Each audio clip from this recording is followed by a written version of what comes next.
Entrepreneurs, we're back. This is our second video of the two-part series on trade unions. Make sure you watch the first one. Hit like, subscribe, share. Let's do this. Alright, so previously we talked about what's a trade union and why people want to join it. And now we're going to talk about the effects of trade unions in the business, as well as what they can focus on in future to make sure people are treated fairly. Okay, so remember, trade union, there's always two sides in a relationship, employers and employees. And a trade union needs to represent the employees so that it's treated fairly. But also in the background, make sure you understand that businesses can also be represented by a separate body. We call them either workplace forums. There's another word that I'm going to hide in this video presentation. See if you can find it. Alright, so let's talk about these two sides. A business needs workers to do the work, right? That's why they hire him. That's one of the factors of production, labor. So they need people to do the work. But the workers need the business in order to get money. Why? They need to have money to pay for goods and services. But now it's this conflict that arises because they need to be able to agree on this. And there's a lot of arguments that arise because of pay, working hours, rules, workplace safety. But the big problem is people sometimes don't want to work that hard for a lot of money. They want to work as little as possible for the biggest amount of money, right? It's human nature.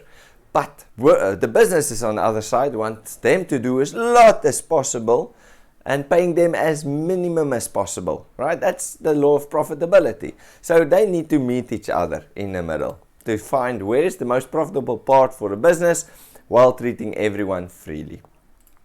So let's look at examples of where trade unions had to negotiate. So first one was where mine workers joined NUM. It's a trade union. The mines offered a 5% increase. The workers wanted 10%. So trade unions stepped in and said, whoa, let's negotiate. And they started to do the process of called collective bargaining on behalf of the people, right? So they said, let's understand this grievance. This is because they're not paid fairly, or interest rate is going up, or there's inflation of 6%. We need to make sure that the people are on par with inflation, that their living standards can stay the same, which is fair. And the mindset, we cannot offer more than 5. It's not profitable. So now they started to negotiate. Now, the Chamber of Mines, they represented the mine companies. There is the secret one, right? And the trade unions and then this Chamber of Commerce of Mines, they met. They tried, they negotiated this way, that way. 10, 5, 10, 5. No, 9. No, we still want 10. 9, 6. No. We needed to get to the middle, but there was no agreement. And there it started industrial action. Now, industrial action is action taken in an industry to say we're not happy with the decision. That can be a strike, a go slow, a picket.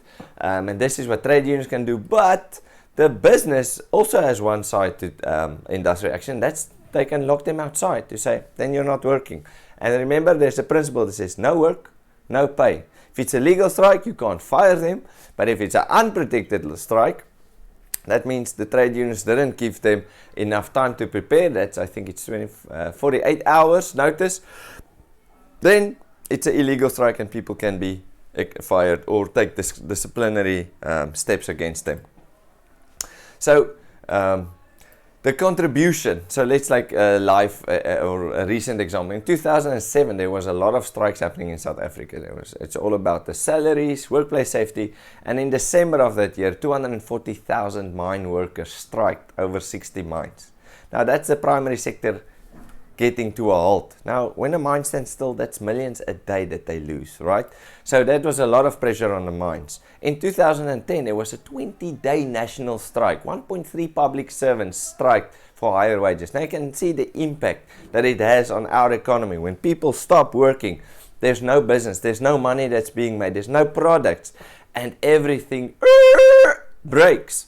So we need to make sure that that the process is facilitated better, and trade unions understand their roles and responsibilities and act towards it so that the businesses can actually also get to an agreement that is fair to businesses and to people, and that we can get this economy growing again. Because if it stands too long, sometimes it's not profitable to start up again. Okay, so they talked about it and 7.7% was then offered as a negotiation. So we must make sure that sustained development, that means how our economy grows and how the people develop, and if there's environmental protection. That's how we measure it. But we need to make sure that we continue to develop as a nation. All right.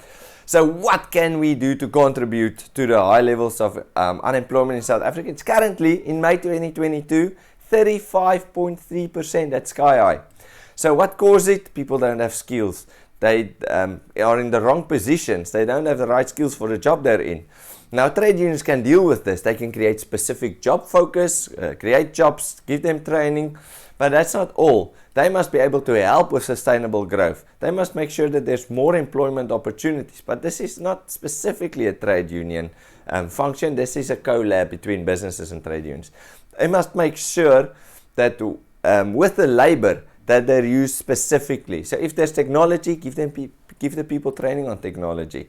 That's the education part. Invest into housing and electricity so that people have a decent place to live in and don't have to come to work being tired. Fight unfair retrenchments and protect people from being exploited in working conditions. So I hope you understand this. Make sure you revise the videos. See you in the next video. Cheers.